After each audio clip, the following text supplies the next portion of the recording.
საქართველოს ევროკავშირის წევრობისკენ სვლა ნიშნავს, რომ ქვეყანა ამ ისტორიული სამშვიდობო პროექტის ნაწილი გახდება. ამის შესახებ საქართველოში ევროკავშირის წარმომადგენლობა წერს. ინფორმაციაში აღნიშნულია, რომ ევროკავშირის შექმნის დღიდან 70 წელზე მეტი ხნის განმავლობაში მასში ომი არ ყოფილა. ევროკავშირი 1950-იან წლებში ომით განადგურებული კონტინენტის აღსადგენად შეიქმნა. დღეს ის მსოფლიოში ყველაზე მშვიდობიანი რეგიონია, სადაც ყოფილი მეტოქეები კეთილდღეობის მისაღწევად ერთად მუშაობენ. ევროკავშირის შექმნის დღიდან 70 წელზე მეტი ხნის განმავლობაში მასში ომი არ ყოფილა. ეს ხანგრძლივი მშვიდობის დამყარების ისტორიული მიღწევაა. საქართველოს გზა ევროკავშირის წევრობისკენ არის უფრო უსაფრთხო და დაცული მომავლისკენ მიმავალი გზა, რაც ამ ისტორიული სამშვიდობო პროექტის ნაწილად ქცევას გულისხმობს. წერს ევროკავშირის წარმომადგენლობა საქართველოში.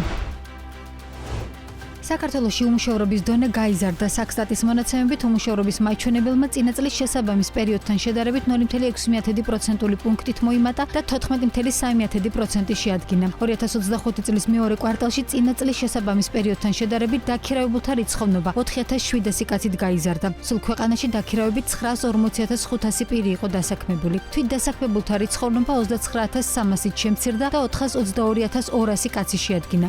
ამავე პერიოდში უმუშევართა რაოდენობა 7,900 პირით, ანუ 3,6%-ით გაიზარდა. სულ უმუშევრად 227,600 შრომისუნარიანი პირი აღირიცხა. საქსტატი მიუთითებს, რომ წელს მეორე კვარტალში სამუშაო ძალის მონაწილეობის დონე წინა წლის შესაბამის პერიოდთან შედარებით 0,3% პუნქტით შემცირდა და 54,1%-ით განისაზღვრა, ხოლო დასაქმების დონე შემცირდა 0,6% პუნქტით და 46,4% შეადგინა. მეორე კვარტალში წინა წლის შესაბამის პერიოდთან შედარებით დაქირავებულთა წილი დასაქმებულთა საერთო რაოდენობაში 1,6% პუნქტით გაიზარდა და 69% შეადგინა.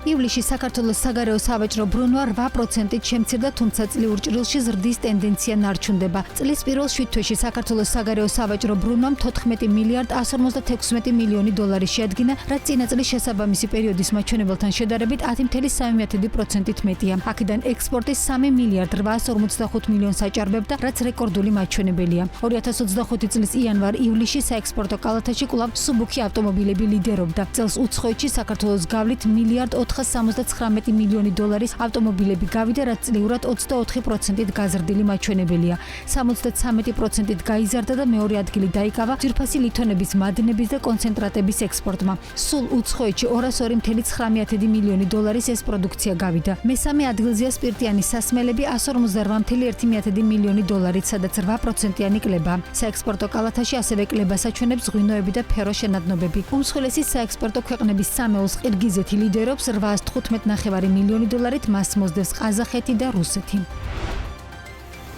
წელს საქართველომ იმპორტით 10 მილიარდ 311 მილიონი დოლარის პროდუქცია შეიძინა, რაც წლიურად 11%-ით გაზრდილი მაჩვენებელია. თუმცა თუ ნახატებისა და ქანდაკებების ერთჯერად იმპორტს გამოვაკლებთ, ზრდა წლიურად მხოლოდ 5,6% იქნებოდა. უმსხვილესი საიმპორტო სასაქონლო ჯგუფი 2025 წლის იანვარ-ივლისში კვლავ მსუბუქი ავტომობილები იყო, რომლის იმპორტმა 2 მილიარდ 58 მილიონს გადააჭარბა. მეორე ადგილს იკავებს ნავთობი და ნავთობპროდუქტები, რომელიც 6%-იანი კლების შემდეგ 727,6 მილიონი დოლარით განისაზღვრა. ხოლო მესამე ადგილზეა სურათები და ნახატები 481,3 მილიონი დოლარით. 2025 წლის იანვარ-ივლისში უმსხვილესი პარტნიორი იმპორტში თურქეთი იყო, რომელსაც შეერთებული შტატები და რუსეთი მოსდევს.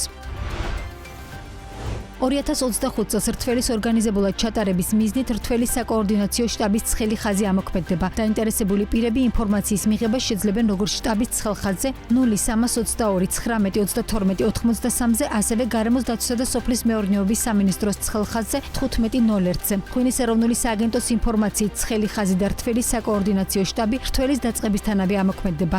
შტაბი სოფელ გურჯაანში განთავსდება და ის 24 საათიან რეჟიმში იმუშავებს. შეგახსენებთ, რომ წელს მთავრობა ღვინის კერძო კომპანიებზე სუბსიდიას აღარ გასცემს, ყურძნის ჭარბოდენობას კი სახელმწიფო საწარმო მოსავლის მართვის კომპანია ჩაიბარებს. საფერავის ჯიშის ყურძენზე მინიმალური ფასი ლარნახევრით განისაზღვრა, სხვა საღვინე ჯიშებზე ლარი და 20-ით, არაკონდიციური ყურძენი, რომლის შაქრიანობა არ აღემატება 18%-ს 1 ლარი ეღირება, ასევე 1 ლარი იქნება გადახდილი დაზიანებულ ყურძენზე. რთველის მოახლოებასთან ერთად ღვინის ეროვნული სააგენტო ტრადიციულად კახეთის რეგიონში ხსნის რთველის შტაბს. ტექნიკური სამუშაოები უკვე დასრულებულია. ფაქტიურად რთველის შტაბი 24 საათიან მოქმედ რეჟიმშია. მათ შორის არის სიახლე. რთველის შტაბში იქნება ცალკე ცხელი ხაზი, რომელიც მხოლოდ აი ამ რთველის განმავლობაში იქნება აქტიური და შესაბამისად 24 საათიან რეჟიმში ყველა მევენახეს ან მეღვინეს შეიძლება ჩვენთან კომუნიკაცია, რომ მაქსიმალურად კომფორტულად მოხდეს ყურძნის ჩაბარება, გადამუშავება და რთველმა ჩაიაროს ყოველგვარი შეფერხებების გარეშე. მეორე კვარტალში საქართველოს აეროპორტებში მგზავრთნაკადი გაიზარდა. საქსტატის მონაცემებით წლის მეორე კვარტალში საქართველოს აეროპორტები 2.100.000 მგზავრს მოემსახურა, რაც თითქმის 18%-ით გაზრდილი მაჩვენებელია. ამ პერიოდში აეროპორტებმა მიიღო 1.100.000 მგზავრი, ხოლო აეროპორტებიდან 1 მილიონი მგზავრი გაემგზავრა. სულ 6 თვეში საქართველოს აეროპორტებმა 3.640.500-ზე მეტი მგზავრი მიიღეს, რაც წლიურად 13%-ით გაზრდილი მაჩვენებელია. საქსტატის მონაცემებით 2025 წლის მეორე კვარტალში საქართველოს აეროპორტებიდან ხორცელებული სამგზავრო რეისების რაოდენობა 8600-ში შეადგინა, რაც 13%-ით აღემატება წინა წლის შესაბამის პერიოდს.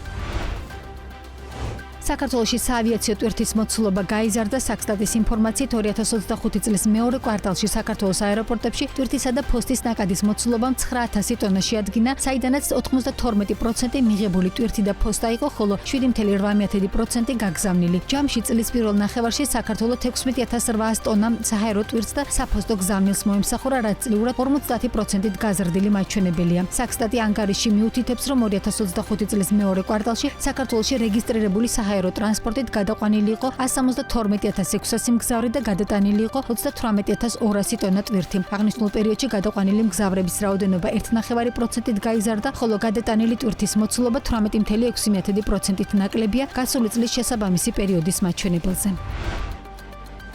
გუდაურში მდებარე სასტუმროების კვადრუმისა და ფაინ შალეცის მმართველი კომპანიის კაჯგუფის დამფუძნებელი ირაკლი ჭიღლაძე ამბობს, რომ ტურისტულ სეზონზე კურორტს აზიური ქვეყნებიდან, კერძოდ ჩინეთიდან და ინდოეთიდან აქტიურად სტუმრობენ. ამის შესახებ მან BMG-თან ინტერვიუში განაცხადა. მისი ინფორმაციით ამ ბაზრების წილი გუდაურის ტურისტულ ნაკადებში 17%-ს აღწევს, რაც ჭიღლაძის შეფასებით ძალიან კარგი მაჩვენებელია. ფასები წინა წელთან შედარებით არ დაგვიკორექტირებია, თუმცა თუ რაიმე ფაქტორები არ იყო, გუდაურს მომავალ წელს განთავსების ღირებულების 7-10 ცვლილება ზრდის კუთხით მოუწევს, ვინაიდან დატვირთვა ძალიან კარგია და ამის საშუალება გვაქვს, განაცხადა ჭიღლაძემ. აქტიური სეზონის ფონზე კომპანიას გაფართოების გეგმებიც აქვს. ბაკურიანში ზაფხულის სეზონზე სასტუმრო 80%-იანი დატვირთვით მუშაობს. ამის შესახებ BMG-თან ბაკურიანში მდებარე სასტუმრო რაიმონდ პალასის მმართველი კომპანიის კაჯგუფის დამფუძნებელმა ირაკლი ჭიღლაძემ BMG-თან ინტერვიუში განაცხადა. მისი ინფორმაციით მათი დამსვენებლების დიდი ნაწილი ყაზახი, უზბეკი, ბელარუსი და გალფის ქვეყნების წარმომადგენლები არიან. ფასები გასული წლის იდენტური დავტოვეთ, ერთი ღამით სტანდარტულ ნომერში განთავსების ღირებულება საუზმით 140 ლარია, აცხადებს ჭიღლაძე. იმის გათვალისწინებით, რომ გუდაურში აზიელი ტურისტების დიდი რაოდენობა ფიქსირდება, ის ვარაუდობს, მომავალ წელს აზიელი ტურისტების მატება საირმისა და ბაკურიანის სასტუმროებშიც არის მოსალოდნელი. კაჯგუფის დამფუძნებელი კურორტზე არსებულ გამოწვევებსაც უსვამს ხაზს და აღნიშნავს, რომ გზა გადათხრილი და ზოგადად ლოგისტიკური და გამტარუნარიანობის გამოწვევა რეგიონში მოუგვარებელი პრობლემაა.